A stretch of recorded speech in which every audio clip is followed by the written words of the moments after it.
Now, okay, there's a problem with your understanding of the word tree.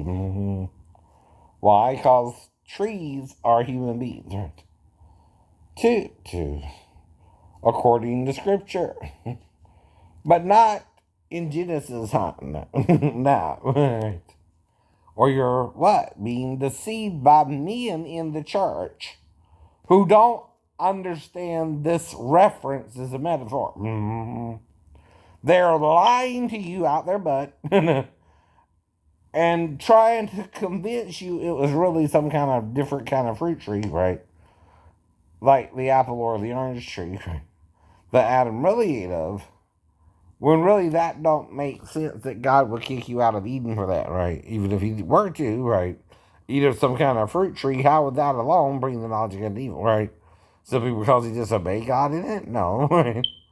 See, there would also have to be something wrong with the fruit to actually cause the perfect Adam to sin enough, right? That it would also lead to his death. Well, biting into a piece of fruit alone ain't gonna do that, right? But, like I said, if you read the Gnostic Gospels, right, and it talks about Eve being raped too, right, by Satan, by someone, right, and that rape was because he was trying to get to Adam, or more technically, she was beguiled by Satan into sex with him, right? Though, why is it a rape if an older being, again, right, like Satan, was to rape innocent Eve, right? He knew, I don't know, what he was doing would bring her to the knowledge of good and evil, right? That's again why God said, or the voice of God said to Adam, in the day you eat thereof, you will surely die. Now, someone told Eve a different thing, though, right? Even if he first told her the original commandment, if Adam changed it, right, and told her, don't eat of the tree of the middle of the garden, nor touch it, for the day you eat thereof, you will surely die, right? I don't know. Okay, that would still be a little bit different, right? But again, not the exact same thing he was told by the voice telling him not to eat of it, right? Whoever that voice is, right? You can't figure that out either, huh? Right? And Eve hears what she perceives is the snake talking to her like the voice, right? Was talking to her. But you really want to believe it was a snake actually talking to her, huh? Okay. Because animals can communicate in Eden or something and not now? Right. Okay. Again, if you're following the story logically, that's also what you would have to do when it mentions that a serpent was speaking to her from a tree called the fig tree, maybe, because they sowed fig leaves. That's why that's in the story, too. So you can assume whatever's going on, the fig tree is the closest tree that you can identify as a fruit tree around it, right? Right. And maybe because of the way the fig tree looks, if you're thinking it could be a fruit tree, would you look at the fig tree and not necessarily want to eat of that tree's fruit? I guess. If you think it's a fruit tree, you're not supposed to eat of that. That is. Do you see what I mean? Right. But if Eve both ate of the fruit tree and the serpent was really attached to the body of Satan, was really his penis, that would also explain how he was talking to her. But now you can't get past the line of the story. Here a little, there a little, line upon line, precept upon precept. Isaiah also acts like that's a problem with some people, right? In chapter 28, right? Which means you're not hearing the whole story and seeing the metaphors in it, right? Of what the tree was we weren't supposed to eat of. The body of the fallen one, Satan, right? Who was trying to get creatures to do sex with him a certain way. Though again, the knowledge of good and evil isn't about the type of sex he had with Adam. It's how he did Adam when it was his turn to be done that way after doing Eve that way first and letting Adam have a bite of his butt and vagina and then try to get Adam's butt. Last. Now,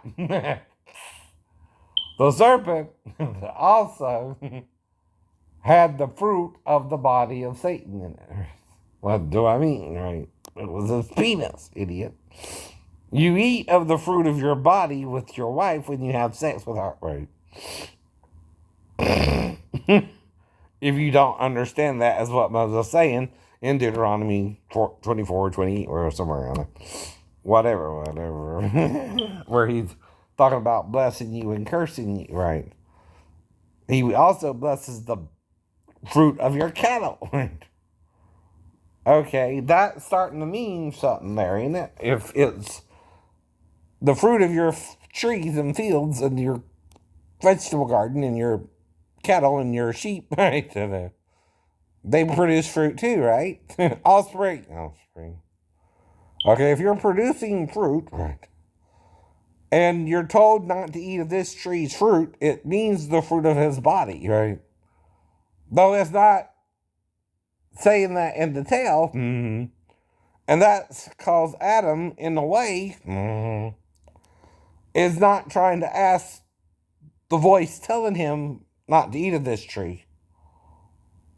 He seems kind of silly in that he's not asking the voice which tree it is, right? Now, why does Eve, though, say a different commandment without it being in the story, though, right? Why does she tell it something different when it's talking to her than what Adam was told in day 6 before she was taken out of him and before he named the animals while she was still in him? And after all that, they were made too, right? Now, the bone was from the side, which could only be a rib. Hello. Do I need to tell you, right, unless they're side by side, like Plato says, we were side by side each other, and the gods split us apart because they were angry, right? And there are also 2 males, 2 females, and a male and a female. But that's also a way to explain sexuality, right?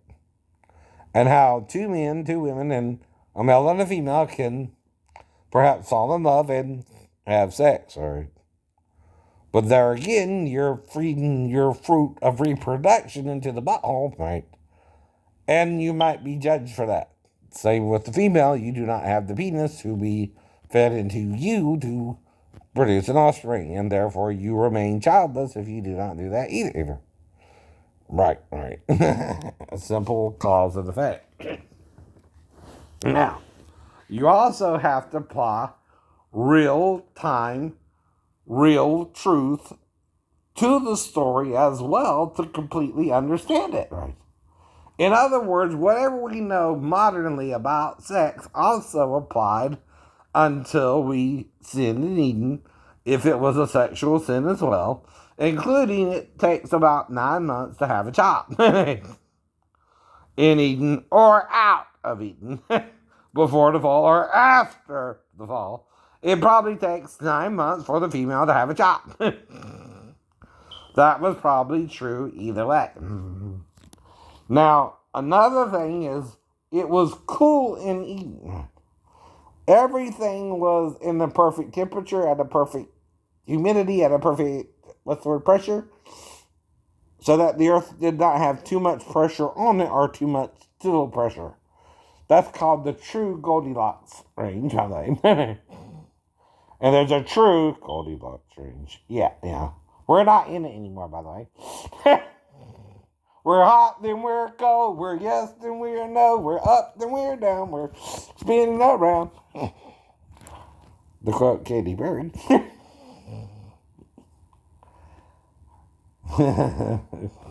See how I did that though? We're no longer in the Goldilocks range, whatever that range was from the sun, and when we first got here, right? And it took at least 6,000 years, right, to get everything set up for us to where we could live on this planet, dude, right? If we came from another constellation or something like that. Perhaps we even had to deal with a possible, crash landing, or, right, the powers also know if we do eat of the tree of knowledge of good and evil, that's going to